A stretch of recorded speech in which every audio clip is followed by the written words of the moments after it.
You're listening to Mortgage Lending Mastery. Get the knowledge you need to advance your mortgage practice quickly and efficiently from Jen Duplessis, America's mortgage mastery mentor with over 37 years of experience and over $1 billion in lifetime fundings. Jen has been mentoring loan officers and realtors for over 15 years and speaking on stages across the globe. So settle in and get ready as Jen and her guests share their experience, passion, and strategies to help you crack the top producer code to reach new heights in your business. And now, here's your host, Jen Duplessis, Mortgage Mastery Mentor and head chick in charge of Kinetic Spark Consulting.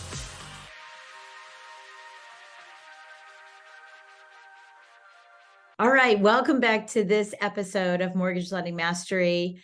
My guest today is Luke Andrews, who is a real estate entrepreneur who sells, leads, and invests. And we're going to talk very specifically about all of that. He is a best-selling author. We're going to talk about your book too, Luke, who has purchased 40 rental properties before turning 40 and has a passion for trying to change lives throughout real estate or through real estate.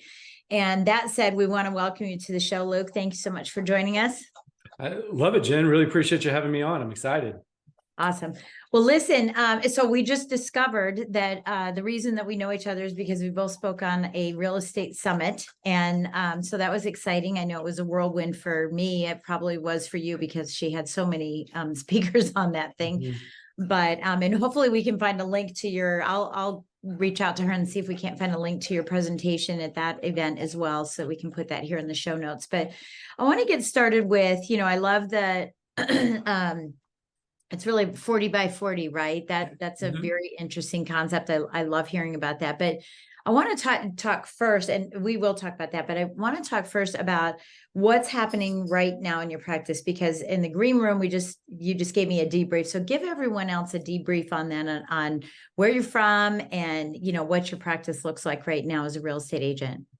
Sure. So I am located in Louisville, Kentucky, and my team services the Kentucky market as well as Southern Indiana. But I am a real estate agent. I do have my license. I do some production, but I also lead a team of 21 agents. So that's where a great deal of my time is spent, kind of mentoring, leading, growing, which is actually that's really where my passion lies there.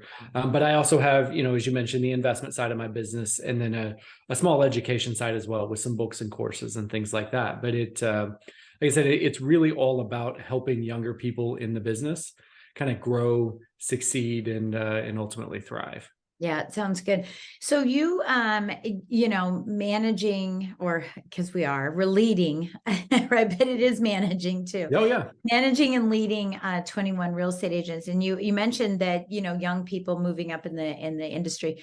Do you have seasoned veterans on your team, or is it just consistent of entirely younger people? Our team is very young, relatively speaking. I mean, I think the average realtor in the nation is 56 years old right now.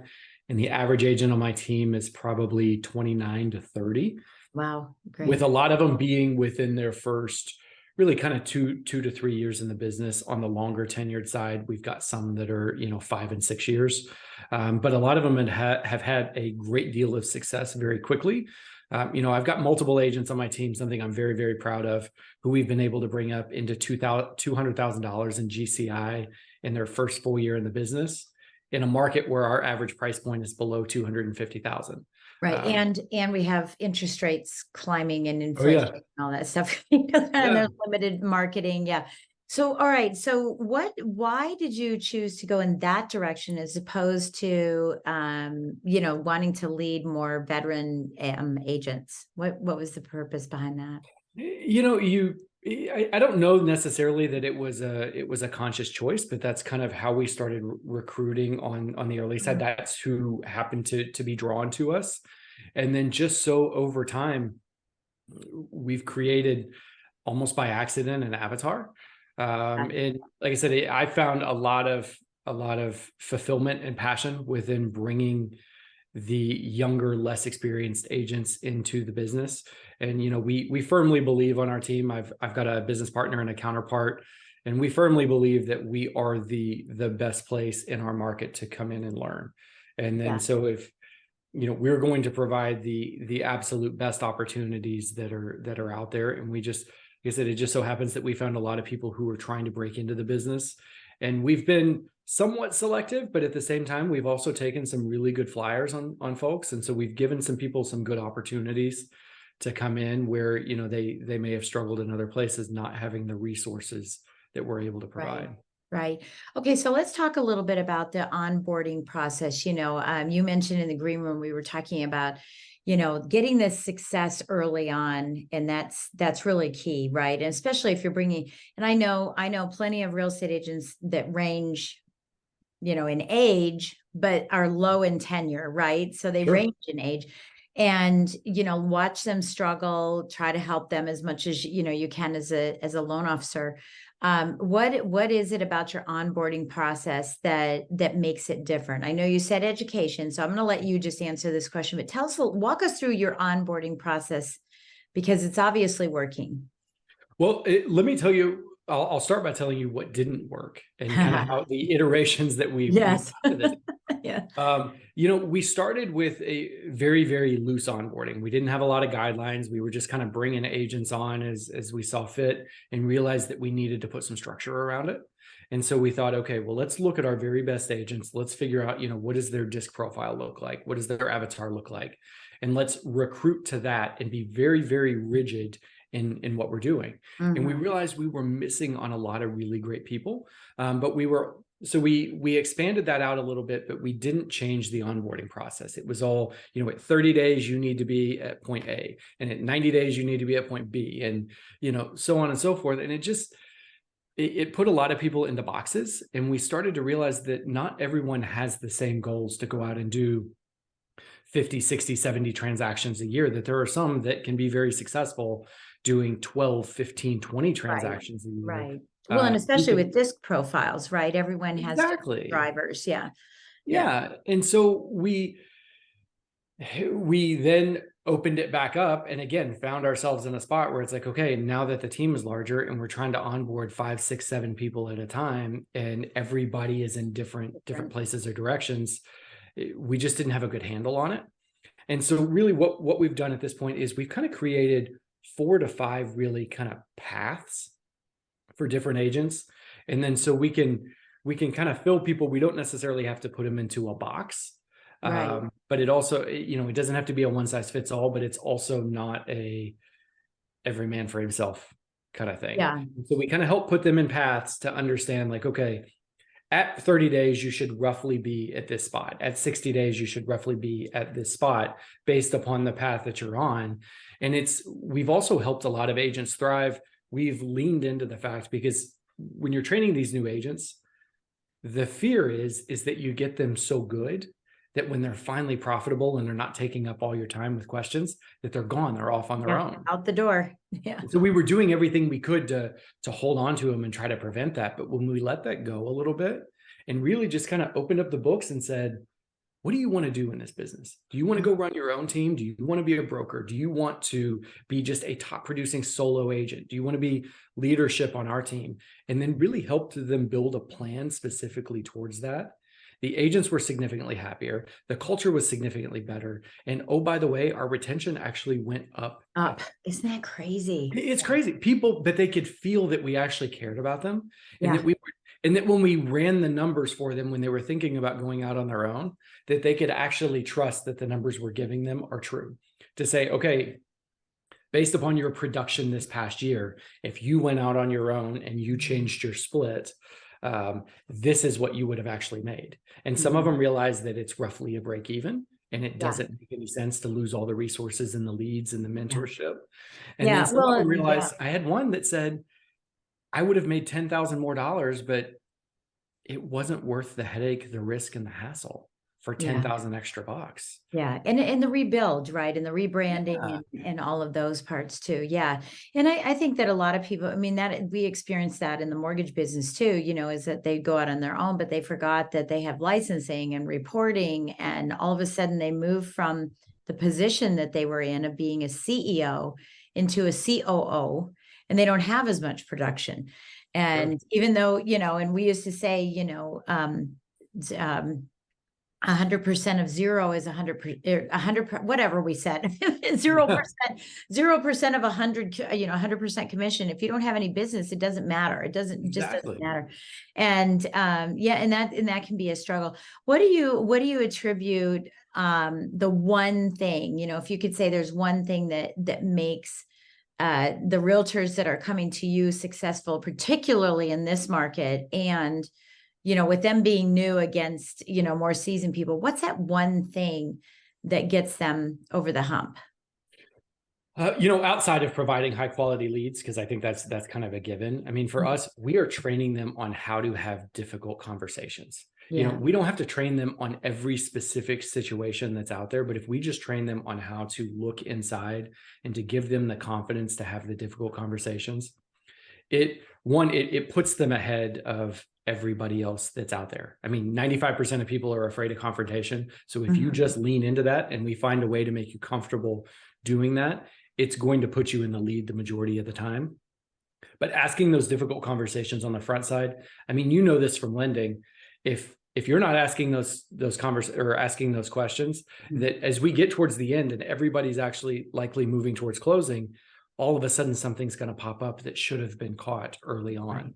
And so we're just trying to do that, and it's allowing our agents to be more successful, and it's allowing them to get more and more deals under contract. So you mentioned earlier that a lot of agents who range in age, but also in levels of experience. We like to say that experience in this business, it's not measured in years, it's measured in transactions. Yeah. Just because 365 days passes doesn't mean that you learned anything at all. We are learning because we're out there in the trenches and we're actually out closing deals. So if the average agent in my market is only closing 6 deals a year and you did 24 in your first year, I'd venture to say that you've got 4 years of experience on the average agent. Yes, right. So it's just the way that it is. Yeah. And so we try to get them up and running faster. And a lot of it is just about building that confidence. Yeah, that's interesting. So in lending, I call it the 10-1 loan officer, right? You've been in the business 10 years, 1 year at a time with no growth. Right. Oh, yeah. And so you really haven't been in the business for 10 years. You've been in for 1. And we see this a lot, right? You see a lot of real estate agents, loan officers, that have been in the business for 20, 30 years, and they're still only doing 2 deals a month if it's a loan officer, and 5 deals a year if it's a real estate agent. And, that's the sign right there, of that. So when you're talking about educating people on having these difficult conversations, I just want to get some clarity on it. One of the things I've told my coaching students, I used to tell my loan officers, is slow down so you can speed up instead of speeding up to slow down, because you miss things, right? So I'm hearing this from you, but I'm wondering if it's a speed thing or if it's a quality. And I get the sense that it's quality. So would you mind sharing with us just a little bit about, because we have loan officers and realtors listening. What is it that in that difficult conversation that you're suggesting in the front that is being taught to them? So I think for us, again, it kind of goes back to that confidence piece of it, and establishing assertiveness and domination over the conversation and domination over the situation. And so we try to debunk that myth that, first and foremost, confrontation is not the same as conflict. It doesn't have to be a battle. It doesn't have to be a war just because you're confronting something. And then 2, that dominating and controlling a conversation in a situation is not the same as dominating and controlling another person. Right. But we go through, I tried to really kind of create just a very simple mnemonic device for them. I call it the 3 Ps. And very simply, it's, number 1, just kind of being prepared. So you're practicing some of your talking points that are through there. Your market well. Number 2 is your posture. Tell them, whether you're on the phone or face-to-face, just standing up straighter and looking someone in the eye just establishes a level of credibility and confidence that kind of puts you in control and in an authority position. And number 3 is project, meaning that I'm asking them to speak just a little bit louder than they feel like they need to. So what that does is, we have a tendency when we're nervous to mumble and not realize that we're doing it, speaking very softly. We have a tendency for our voice to crack. And then we have a tendency to speak very fast. And so when you're speaking a little bit louder than you need to, one, you're not going to be mumbling or speaking soft. It's going to power through any potential cracks, and it's going to force you to slow down as you're going through that process. And I liken it to, I tell every one of my agents, I was like, go back to 7th grade when you had to give a presentation in front of the class. And think about that one kid that was in class that was up there and they were just so quiet. You couldn't hear them. Their voice was cracking. They were looking down. They were fidgety. It doesn't really matter how good the information was. They lost all credibility in that moment. So don't be that person. And these are easy ways to snap yourself back into the moment and to put yourself back in control. We don't have to go through every single situation that you might encounter. If you just know the 3 Ps, you can handle anything that happens to come up. Yeah. I think that's wonderful. Yeah. It's sort of leaning into the relationship, leaning into the situation. Yeah, I think that's really powerful. It's being the leader in the situation as well, is take 100%. The lead. Yeah. It's like take the lead in that situation. Yeah. I think that's great. So why tell us a little bit about your path as a real estate agent, and why you decided that you wanted to do leading and building a massive team as opposed to just being out there working. And the reason why I'm asking this question is because I speak very specifically to not working in and on your business, but rather focusing on working above and beyond your business. So you took that to heart, right? You said, okay, I don't want to work in or on, I want to start working above and beyond. So why did you do that? And then what were some of the skills that you had that allowed you to build a team? Because sometimes this is what keeps a lid on people's businesses. They don't have the leadership skills to do this. Sure. So for me, it was all about scale and impact. I knew that I could kill myself and do 100 deals a year, for a while, or I could find 5 people who were just 20% as good as I was, or I'm sorry, I could find what is it? I could find 20 people who were 5% as good as I was, and I could do that same thing. Right. And if my goal is to actually go out and to impact the world through real estate, I need to be able to touch more people, and I need more folks underneath me that can go out and they can do that. And then it buys back some of my time. Do I spend a lot of time on my phone, talking to agents, deal doctoring, helping them through specific situations? Yes. But I can do that from anywhere. I can do that from home. I don't have to be client facing. Now, do I still love to be client facing? Absolutely, I do. Yeah. Do I feel it's necessary to make sure that I'm still relevant, up to date on the latest trends? Relevant is a perfect word for that. Yeah. Yes, I do, but I can scale back on that, and it allows me to do more with my family. Yeah. More of the things that I'm truly passionate about. My what and my why that I'm working towards on the backside.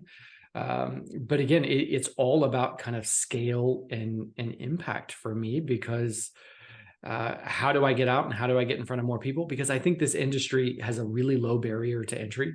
Yes. So there's a lot of bad agents that are out there.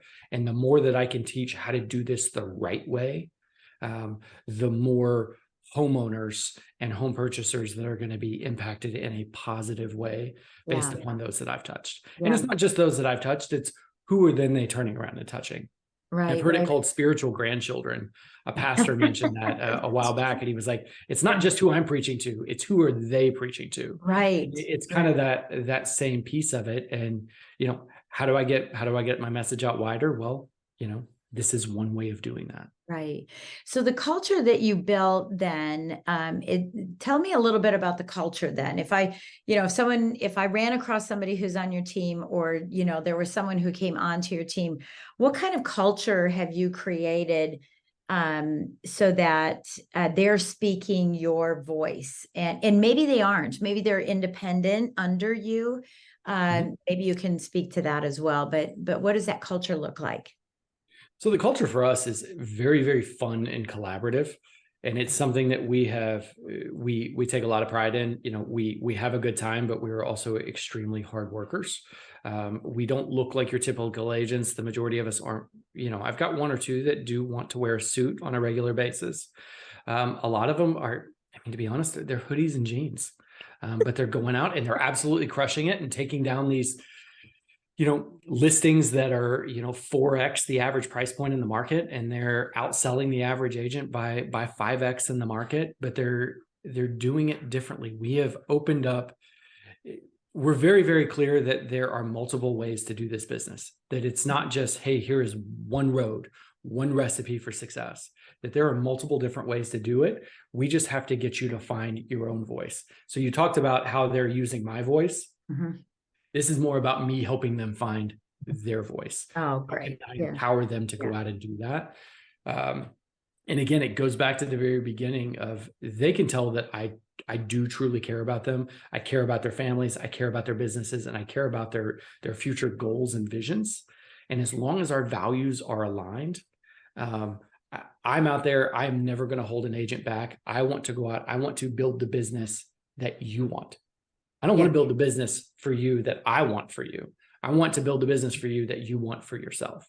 And I'm also very clear in the very beginning too, that I will help you with anything that you ever need. I will help you do anything that you need in this business, but you are going to have to ask for it.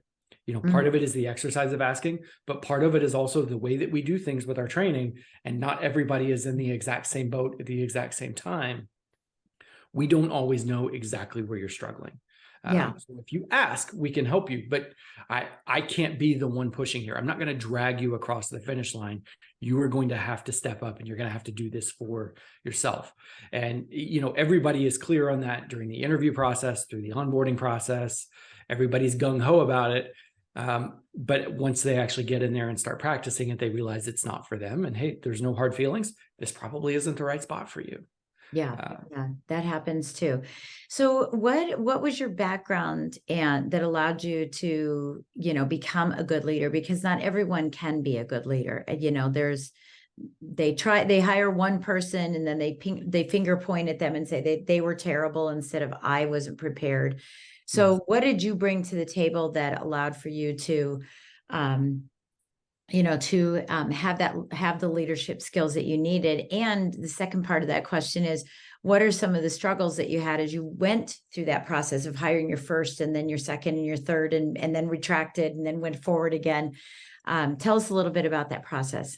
Sure. So for me, my leadership started when I was younger. It was playing sports throughout high school and into college.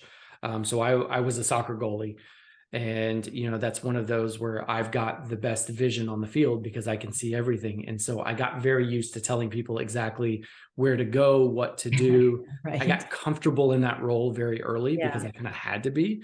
And then I was able to transition that even in jobs coming out of college and getting started, if I didn't have a formal leadership role, I would find ways to informally lead.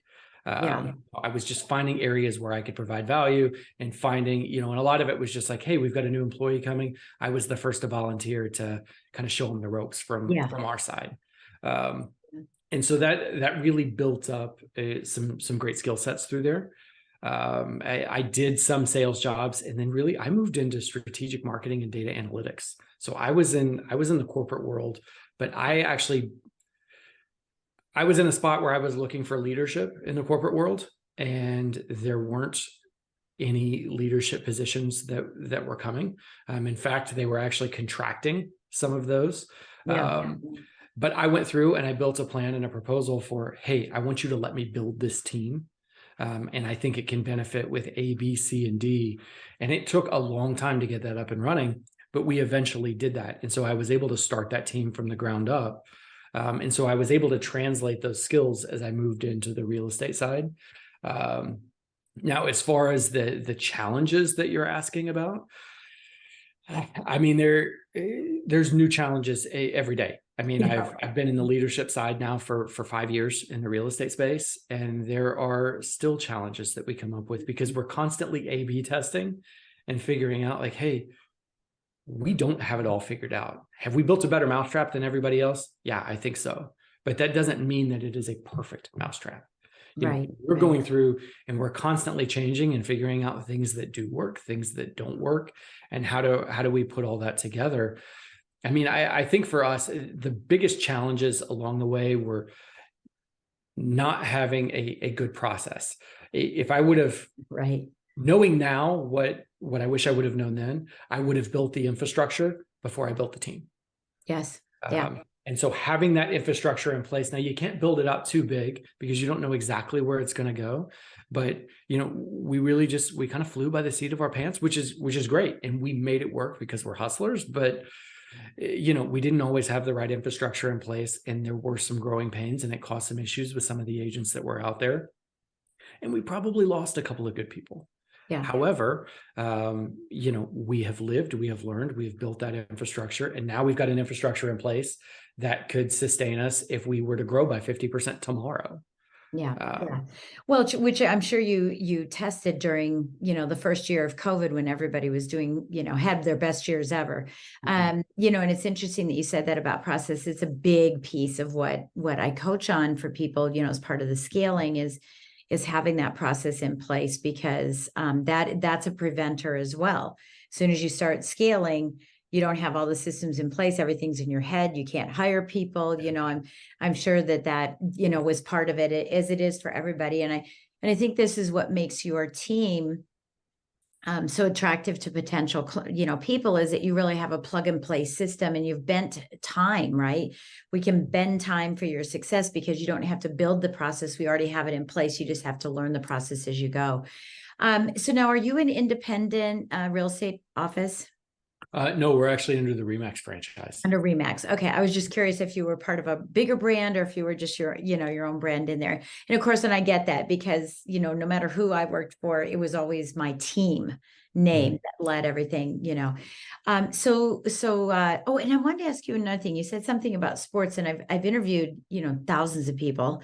And I was curious to see if one of the prerequisites is someone having sports experience, because I do know of a loan officer that only hires people that were athletes, because there's a mentality behind that. And I was an athlete too. I get it. That mentality of you don't have all the time in the world.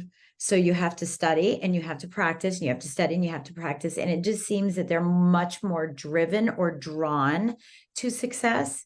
What are your thoughts about that? And has that been part of your practice, or did you stumble into that? No, I mean, those were definitely qualities that we were looking for in the beginning, but we haven't shied away from people who weren't there. But I mean, we have had many of our agents were former college athletes. Yeah. But to be honest, one of the areas where we're seeing a ton of success right now are with former teachers. Yeah, well, because they're educators, and that's what everybody needs right now is education. It's the number one thing I've been telling, my students is people need education. They need your perspective of what they're hearing in the marketplace, and that's where it comes from. And they can usually control a room in a situation. They have the ability to distill down complex information to make it very simple, and can kind of adapt that to different learning styles. And they're comfortable getting up and talking in front of people. We have had a ton of success with former teachers. Yeah, that's great. And they're good with conflict resolution as well. They totally are. I mean, they may needs a little few things here. Okay, so let's switch gears as we, kind of get towards the end of our time together. Let's switch gears a little bit and tell us about your perspective of what's going on in the market right now. And, for those realtors that are listening and loan officers that are listening and want to be able to help their real estate agents, give us some advice or some counsel on what you think would be great to keep the momentum going in today's market. So for us, I mean, we're just going out. We are very open to all types of leads. I think the market, there has been from talking to agents, not just on our team or potentials coming to our team, but just agents out in the market in general, and then across the country, there is this reluctance for the referral fee based leads, which are really becoming more and more prevalent. Zillow Flex was kind of the first big one. And there are a lot of people that have a lot of strong feelings about Zillow, and I'm not here to really go one way or the other on that. But I'll tell you, right after we started the Zillow Flex program, I had an agent on my team who said, man, I'm just this referral fee. I can't. He was like, I can't. And he's sitting there, he's doing the math in his head. He's got a $400,000 Zillow Flex lead. Now, at that time, we were about a $220,000 average price point. He's got this $400,000 Zillow Flex lead, and he's calculating the 35% in his head. And he was like, this is just not, doesn't work. And I said, okay. I was like, forget about that one. I got this $260,000 buyer over here, no referral fee attached to it. And he said, oh man, that's fantastic. Give me those all day long. I'll take as many of those as I can get. And I said, that's perfectly fine. I said, but let's just look at something real quick. I said, if you take that $400,000 buyer with a 35% referral fee and the $260,000 buyer without a referral fee, the commission is exactly the same. Mm-hmm. However, the two key differences are, one, when they go to sell in 3, 5, 7 years, instead of selling 400 and buying 7, they're selling 260 and buying 4. Nothing wrong with that. However, I'd rather have the 4 going to a 7. Yeah. And second, if we are the amalgam of the 5 people that we spend the majority of our time with, $400,000 buyers hang out with $400,000 buyers. Absolutely. 260s hang out with 260s. Yeah. That's where your referrals are coming from. Yeah. So you're being unbelievably short-sighted. And I told him, I was like, you're doing the math. You're just doing the wrong math. Yeah. And it's today's math. Yeah, it's today's math. It's not that the future annuity income that you're building for yourself. And even that, if he would have done if he just would have done the full today's math, would have realized it's exactly the same. Yeah. It's exactly the same. It's the future is where you're missing out on these exponential gains. Yeah, that annuity that's out there. So you all are doing a lot of online leads then, working those leads. And what are you seeing as far as those types of leads coming in now with today's interest rate environment? And there was a period of time, first it was shock and awe, that, oh my God, rates are going up. Then it was a settling down, I guess they're going to be here. And if I want to move and I don't like my house, or I need to change my job, or we're having a baby, or I'm downsizing or right sizing, I guess I'm going to have to go do it. And so where is your temperament, or not your temperament, but your feeling on that right now? Where do you think that that's oscillating right now? Are buyers coming out of the woodwork for spring? Are they staying back? Are sellers wanting to sell? What are you seeing? Is there a bigger amount of volume coming through Zillow at this point? So we haven't seen much of a slowdown throughout the process, because in that initial, like you said, there was that shock of the rates going up. Buyers really started to pull back. We really leaned into our investor crew.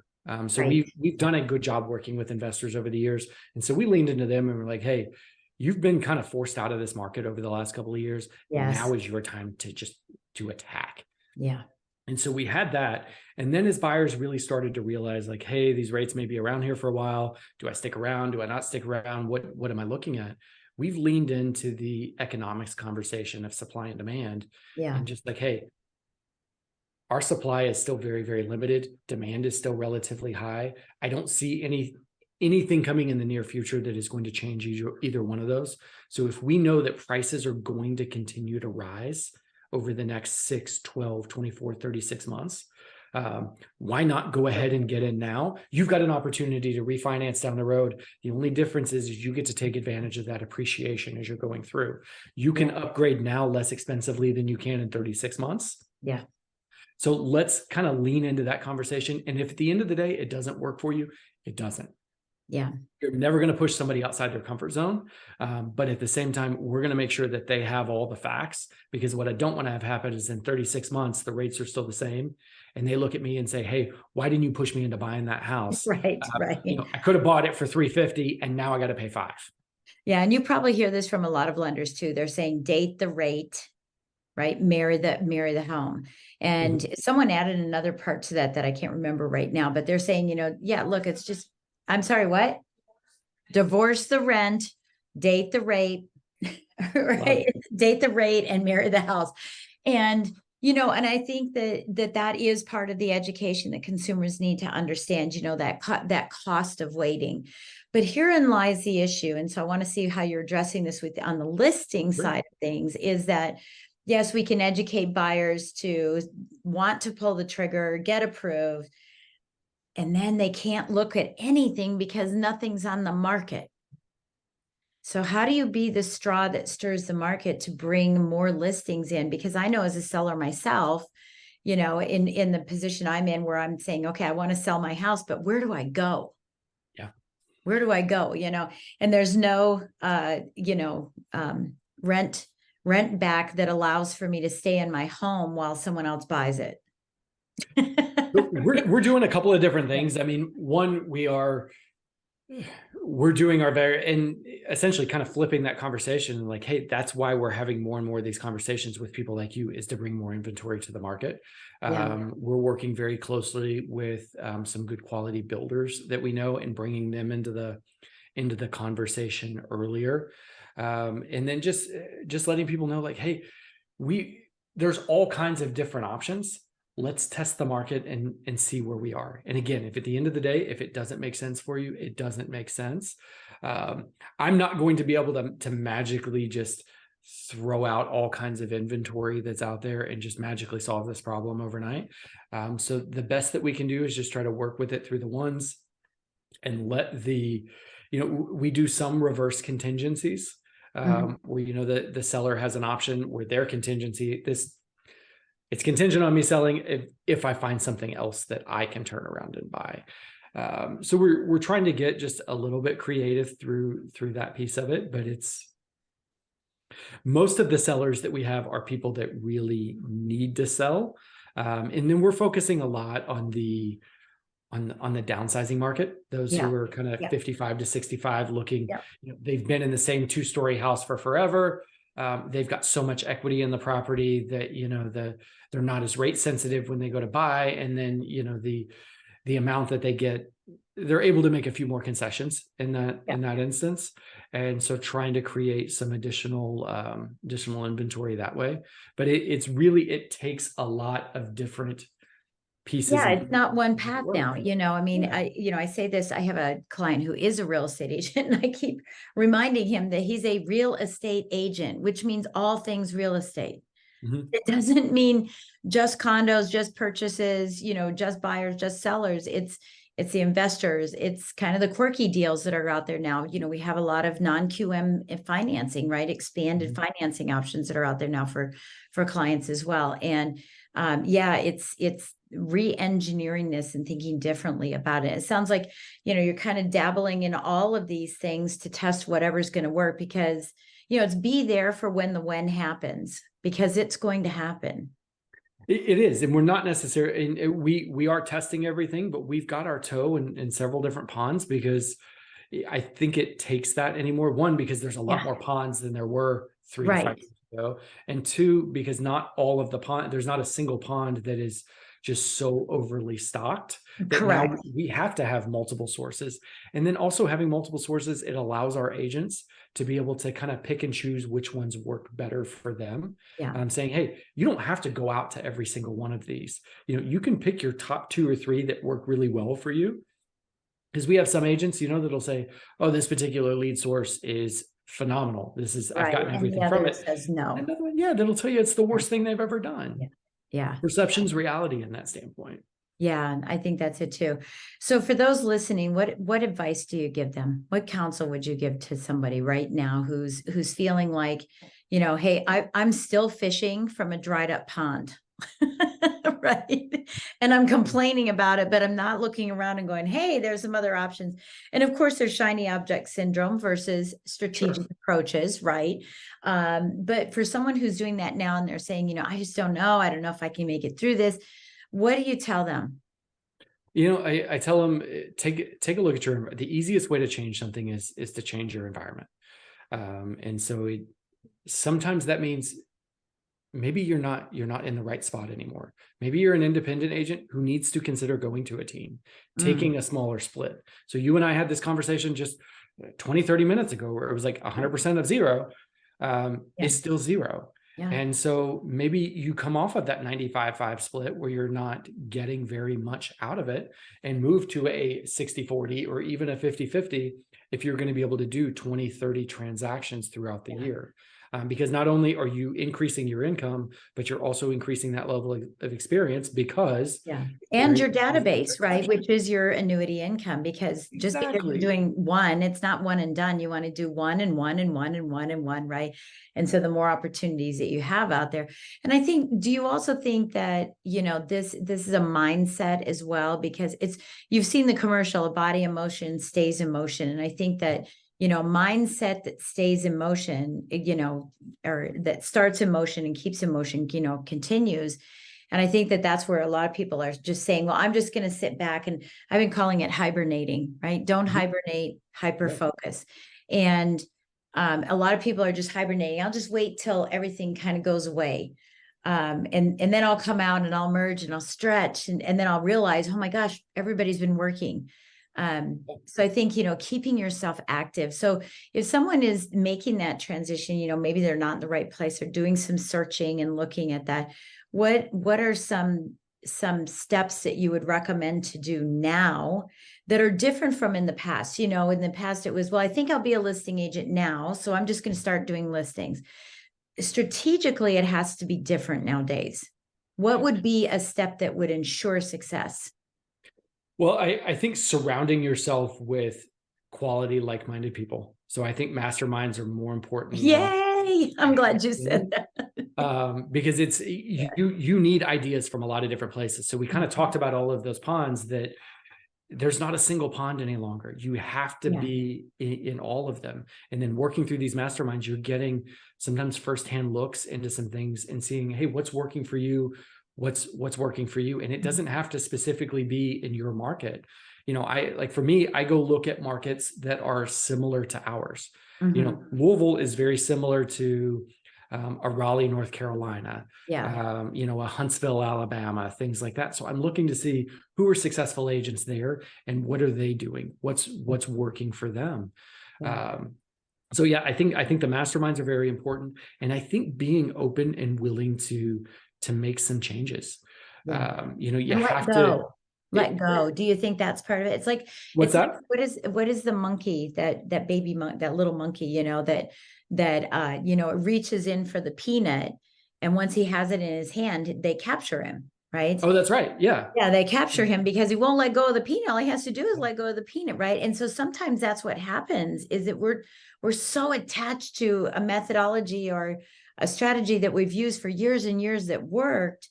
It's time to let it go and look for this fine balance, right? Of spider monkey. Yeah. We want to feel like we persevere and we continue to drive and we don't quit. And that's an area where I've really had to sit back and kind of analyze myself, going back to my sports days. Like, listen, sometimes you just have to power through and you got to keep going, and things are going to be tough, but you got to put your head down and go. That doesn't always work in this market. Sometimes you need to reevaluate and say, okay, I don't have to abandon this completely, but I need to look at something different. It doesn't mean that I'm quitting. It doesn't mean that I'm giving up. It means that I'm shifting focus and shifting strategy. And that is not failure, by the way, because failure is when I have a picture of a battery. We all have cell phones, right? When we're full, it works the same exact way as when we have 1%. Yeah. Still works. Oh, it's an amazing analogy. Amazing. Right? It still works at 1%. But if you don't recalibrate, then there's failure. And everyone waits till the last minute. Panic. I only have 1% on my phone. Right? And I've got 2 teenage kids. I know exactly what that's like. Right. Yeah, it's the exact same thing. And so it's knowing when to ask for help. And I love that you're talking about masterminds, because I lead masterminds. I'm in masterminds. And what people don't understand about masterminds is that when 2 minds get together, a third mind is created because of the collaboration between the 2. And so when you have 8 or 10 people, you have multiple master minds that can help you bend time and get you to where you need to go faster. And you can't see your own ears a lot of times. And that's what a mastermind does, is they see your ears and they can see exactly. And it's funny because they may have the same issue or a similar issue, and they can't see their own ears either. So it's just an amazing analogy. So as we finish up here, tell us a little bit about your book. So I've actually written 4. Okay. It's My most recent two, which I love absolutely the most, they're complete ebooks, but they are all about. I've got one. I've been in a phase the last year and a half of really trying to normalize mistakes. Like you see Instagram and everybody's just kind of living this highlight reel. Yeah. And I'm really trying to normalize the mistakes that I've made and help people learn from that. And so I wrote a book all about the 10 mistakes that I made first getting into real estate investing. Right. And then the second is all about the 6 mistakes that I see agents making as they're new in the business. And how do we help them shorten and flatten that learning curve?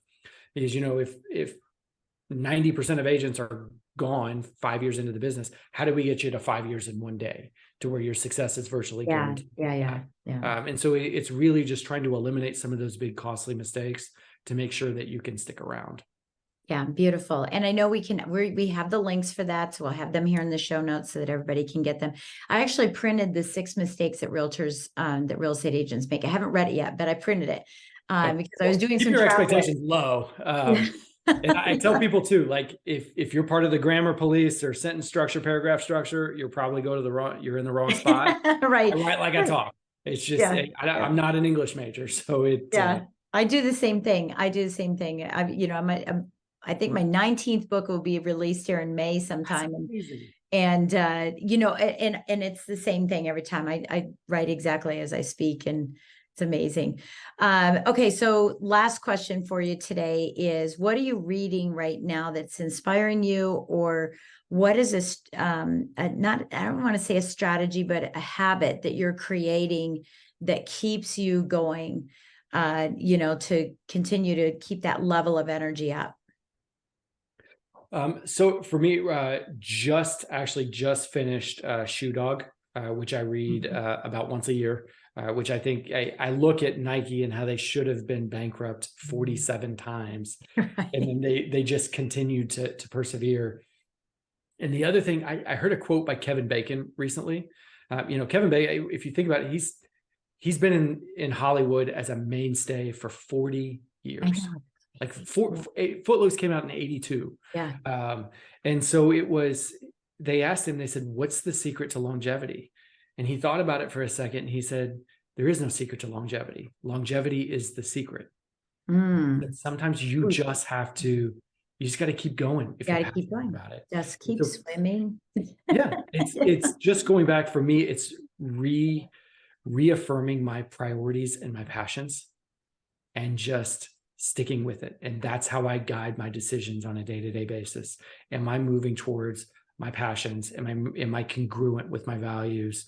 And like I said, and then just making sure that I persevere through that. I love that. Okay. Repeat it one more time for those listening. There is no secret to longevity. Longevity is the secret. Yeah. Yeah. That's great. That's beautiful. Well, Luke, it's been wonderful having this conversation with you. Thank you for taking so much of your time. We almost hit an hour with this show. I try to keep everything between 35 and 45, but there was lots of great golden nuggets there. I can obviously see why you're so successful and brilliant, and why everyone that works with you, loves working with you. And I hope that you're going to share this podcast with them so they can hear you. 100%. Yeah, of course you will. And, just thank you for taking time out of your day to share with us. No, it's been a ton of fun. Thank you so much for what you're doing here. And thanks for having me on. Of course. So everyone, thank you so much for listening again. We really, really appreciate that. Take a few minutes, just scroll down on your phone, give us a 5-star rating, and write a review, write a review about what you learned from Luke and what actions you're going to be taking today, and pay this forward. If you're a loan officer, pay this forward to your realtors. Listen to it. Say, listen, I just listened to this and it's just powerful. If you're a real estate agent, pay it forward in your office. Help others, and it will help you as well. So again, I say thank you so much for listening to us, and we'll catch you next time on Mortgage Lending Mastery. Thanks for listening to Mortgage Lending Mastery. Be sure to subscribe to hear more sales tips, ideas, strategies, and tactics to help you with your personal and professional growth to multiply your results in record time. And if you like what we're doing, don't forget to give us a rating and review so we can continue to bring you the best content possible. Wanting more beyond the podcast? Join our Mortgage Lending Mastery membership community, where you will find extended interviews with our favorite guests, weekly training, tips, and insider secrets, fireside chats with Jen, free content, meet, share, and collaborate with other members, and so much more. Click the link in the show notes to learn more about this exclusive content. Mortgage Lending Mastery is an Industry Syndicate charter podcast. Industry Syndicate is the first podcast network specifically for the mortgage and real estate industries. Get the Industry Syndicate app in the App Store or Google Play today.